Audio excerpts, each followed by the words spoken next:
Bismillahirrahmanirrahim. Assalamu alaikum to everyone. Kindly all students recite Darud Sharif. After reciting Darud Sharif, recite Rabbi Zidni Ilma with translation. Let us start our lecture Unit 12, Properties of Light. In this chapter, we will discuss about the properties of light, nature of light and the behavior of light. So let's start. Define transmission, absorption and reflection of light. ठीक है, transmission क्या होता है? When light travel through a medium without changing its direction is called transmission of light. रोशनी जो है वो travel कर रही होती है एक मीडियम से दूसरे मीडियम में विदाउट चेंजिंग इट्स डायरेक्शन, यानी कि अपनी डायरेक्शन को चेंज किए बगैर वो क्या कर रही है, एक जगह से दूसरी जगह जो है वो ट्रैवल करती है. That is a transmission of light. जैसे फॉर एग्जाम्पल सनलाइट जो है वो विंडो के जरिए से एक रूम में इंटर हो रही है, तो that is a transmission of light, यानी कि रोशनी जो है वो ट्रांसमिट हो रही है एक मीडियम से दूसरे मीडियम में. Next one is absorption. When light is completely absorb by a medium is called absorption of light. अगर रोशनी क्या होती है, कम्प्लीटली एब्जॉर्ब हो जाती है. एब्जॉर्ब का मतलब क्या होता है, जस्ट हो जाती है. इसे आप क्या कहते हैं, एब्जॉर्प्शन ऑफ लाइट कहते हैं. जैसे फॉर एग्जाम्पल लीव्स क्या करते हैं, अपनी फूड खुद बनाते हैं. ठीक है, लीव्स में क्या होता है, सनलाइट उनके अंदर एब्जॉर्ब हो जाती है, जस्ट हो जाती है, तो that is example of absorption of light. Next आता है आपके पास reflection. When light is bounce back from a surface is called a reflection of light. अगर रोशनी जो है वो क्या हो जाती है, बाउंस बैक हो जाती है, वापस चली जाती है, तो that is a reflection of light. For example अगर आप सनलाइट के सामने जो कोई मिरर रख दें तो क्या होगा, रोशनी आएगी और आकर वापस टकरा के वापस चली जाएगी. क्यों ऐसा हो रहा है, because of reflection of light. Reflection की वजह से रोशनी आती है और आकर वापस चली जाती है. That is a reflection of light. The next one is how do we use diffuse reflection in our daily lifes. In the daytime, we see things on which light does not fall directly and can see just before sunrise and just after sunset because of diffuse reflection. ठीक है, अब क्या होता है कि day time में भी हम तमाम चीज़ों को क्या कर सकते हैं, इजीली देख सकते हैं, लेकिन डायरेक्टली उन पर लाइट नहीं भी पड़ रही होती तो भी हम क्या करते हैं, तमाम चीज़ों को इजीली देख सकते हैं. जस्ट बिफोर द सनराइज, यानी कि सूरज निकलने से पहले की बात, और जो है सन जब सेट हो जाता है, यानी कि सूरज जब ग्रुप हो जाता है, तो अभी हम क्या करते हैं, तमाम चीज़ों को इजीली देख रहे होते हैं. क्यों देख सकते हैं, बिकॉज ऑफ डिफ्यूज रिफ्लेक्शन. यानी कि डिफ्यूज रिफ्लेक्शन का मतलब क्या है कि रोशनी आएगी और टकरा कर वापस चली जाती है. ठीक है, लेकिन उसमें क्या होता है, हम तमाम चीज़ों को इजीली देख सकते हैं. जैसे फॉर एग्जाम्पल एक रफ सरफेस है, ठीक है, वहाँ पर क्या होगी, रोशनी आएगी और फैल जाएगी. ठीक है, फैलने के बाद वापस टकरा कर चली जाती है, तो यही काम जो है वो डिफ्यूज रिफ्लेक्शन में हो रहा होता है. The next one is what are transparent material, translucent and opaque material. Transparent material, the material which allow light to pass through them completely. For example, glass and water are the example of transparent material. ऐसे material जिसमें से completely light pass हो जाती है उन्हें हम कहते हैं transparent material. जैसे for example glass और water. ठीक है, the next one is translucent material, material which is allow some light to pass through them are called translucent material. For example frosted glass और टिश्यू पेपर. फॉर एग्जांपल अगर हम tissue paper में से भी light को पास करें तो completely light pass नहीं हो रही होती. फ्रस्टेड ग्लास का मतलब क्या है, थिक मिरर, ऐसा थिक जो शीशा होता है उसमें से भी कुछ लाइट पास होती है और कुछ नहीं हो रही होती. ओपेक मटेरियल क्या होंगे, material which does not allow light to pass through them. For example door, wall are the example of opaque material.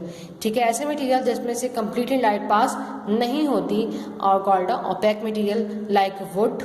ठीक है, door, wall, these are the example of opaque material. Describe the types of reflection. There are two types of reflection, regular reflection and diffuse reflection. So regular reflection, a type of reflection when a parallel beam of light strike a smooth or shiny surface and remain parallel after reflection. अब क्या होता है कि किसी एक plane surface पे, shiny surface पे light क्या हो रही है, रिफ्लेक्ट हो रही है और वापस भी क्या होती है, रिमेन पैरेलल रहती है, फिक्स रहती है अपने रिफ्लेक्शन में. जैसे फॉर एग्जांपल अगर हमारे पास एक शाइनी सरफेस है, ठीक है, जिसमें टाइल्स और मार्बल वाला जो है वो एक फ्लोर है आपके पास, उस पर जब रोशनी पड़ेगी तो क्या होगा, वो टकरा कर वापस जा सकती है, तो क्या होगी, रेगुलर रिफ्लेक्शन हो जाएगा. अब जो डिफ्यूज रिफ्लेक्शन है इसको हम इर्रेगुलर रिफ्लेक्शन भी कहते हैं. A type of reflection when a parallel beam of light strike a rough surface disperse in all direction after reflection. ठीक है, जैसे ही इन पर रफ सरफेस का मतलब क्या है, खुरदरी सरफेस, यानी कि अगर आप रोड पर जो है वो क्या है रोशनी पड़ती है तो वो क्या होती है, डिस्पर्स का मतलब क्या होती है, बिखर जाती है, फैल जाती है। In all direction after reflection, तमाम जगह पे क्या हो जाती है, वो फैल जाती है। आफ्टर रिफ्लेक्शन, रिफ्लेक्शन के बाद वो तमाम जगहों पे क्या हो जाएगी, फैल जाती है। इसको आप कहते हैं डिफ्यूज रिफ्लेक्शन। ठीक है, जिसके फॉर एग्जांपल अगर आप जो है वो एक खुरदरी सरफेस है, यानी कि एक रोड है, ठीक है, रोड पर जो रोशनी पड़ेगी वो क्या हो जाएगी, तमाम की तमाम जो लाइट है वो डिस्पर्स हो जाएगी, फैल जाएगी। ठीक है, जबकि रेगुलर सरफेस पे क्या होगा, रोशनी जो है वो स्ट्राइक करेगी और अपनी ही जगह पर फिक्स रहेगी, उसे आप कहेंगे रेगुलर रिफ्लेक्शन। ठीक है, नेक्स्ट आता है आपके पास what are the convex and concave mirror. Convex mirror, it is a diverging mirror, it reflect light away from the middle of the mirror and form a visual image. ये diverging mirror होता है, इसमें क्या होता है आपके पास, light जो है वो रिफ्लेक्ट हो जाती है। रिफ्लेक्ट का मतलब क्या होता है, टकरा कर वापस चली जाती है। कहाँ टकरा रही है, reflect light away from the middle से जो है वो हट जाती है और बाकी जगह जो है वो पहुंच जाती है। और क्या सी इमेज बनती है यहाँ पर, वर्चुअल इमेज बनती है। जैसे फॉर एग्जांपल अगर आप कॉन्वेक्स मिरर की एग्जांपल लें तो इसमें आपके पास एक कॉमन एग्जांपल आती है, जो आप मिरर के सामने खड़े होते हैं। ठीक है, मिरर के सामने जब खड़े होंगे तो उसमें क्या होता है, आपकी राइट साइड पे जो मोल है वो आपको किस तरफ नजर आता है, लेफ्ट साइड पे नजर आ रहा होता है। तो that is example of convex mirror. Concave mirror, it's a converging mirror, it bend light toward the middle of the mirror and it's form a real and inverted image. जैसे camera, ठीक है, for example camera में क्या होता है कि आप जो इमेज बनती है, ठीक है, वो कैसी होती है, आपकी वर्चुअल होती है और रियल होती है, इन्वर्टेड और रियल इमेज होती है। उसमें लाइट क्या होती है, आपकी मिडल में आकर जो है वो उसके बेंड हो जाती है, मुड़ जाती है। तो that is a concave mirror. ठीक है, इसमें आपके पास एग्जाम्पल आती है कैमरा की, जिसमें कैमरा में जो आप इमेजेस लेते हैं, पिक्स लेते हैं, उसमें क्या होता है कि जो आपके राइट साइड पे मोल होता है वो आपके लेफ्ट साइड पे शो हो रहा होता है। नेक्स्ट आता है what are the uses of mirror. Uses of mirror, mirror are use in a wall, cord, door, windows and road. The next one is plane mirror, also used in a sea image. Plane mirror also used in a interior decoration. ठीक है, the next one is concave mirror are used in a vehicles, headlights and torch. Dentists use a concave mirror to see magnifies image of teeth. Convex mirror are used as a safety mirror and shops, staircase, car side mirror etc. ठीक है, इन तमाम जगहों पर जो क्या इस्तेमाल किए जाते हैं, कॉन्केव मिरर यूज़ किया जाता है, कॉन्वेक्स मिरर इस्तेमाल किए जाते हैं।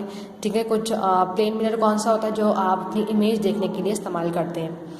Convex mirror also use in a parking area to see around the corner to avoid crashing into other cars, यानी कि दूसरी कार से हादसे से बचने के लिए हम क्या इस्तेमाल करते हैं, कॉन्वेक्स मिरर का इस्तेमाल किया जाता है, जो पार्किंग एरियाज होते हैं, ताकि वहाँ पर क्या हो सके, एक्सीडेंट से जो है वो बचा जा सके। Thank you so much. I hope कि आपको अच्छे से समझ आ गया होगा। Thank you for watching.